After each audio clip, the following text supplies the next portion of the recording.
যায় আজকে একটা সংস্কার করলাম, 7 দিন পরে আবার মনে হলো সংস্কার কি করে আবার পরিবর্তন করবো।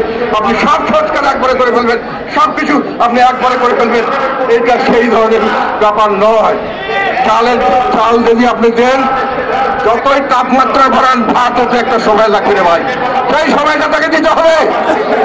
আর একটা কথা মনে রাখবেন, যে যেটা আমরা দেখতে পাচ্ছি, চারা গাছ দিয়ে ফুল ফল এবং ছায়া মানুষে পাবে না। চারা গাছকে বড় গাছ হতে হবে, তার জন্য একটি সময় দিতে হবে। এই সময় আপনি যতই সার দেন আর যতই বীজ দেন, যতই কিছু করেন, ইনজেকশন দেন, এটা হবে না। কাজে অবাস্তব চিন্তাধারা বাদ দিয়ে বাংলাদেশের জনগণের মুক্তির জন্য এখন আমরা সবাই আসুন।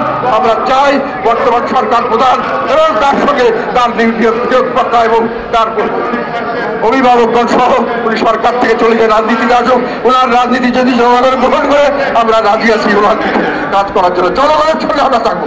এবং যদি না করে, তাহলে আমি মনে করবো এটার বিচার করবে জনগণ।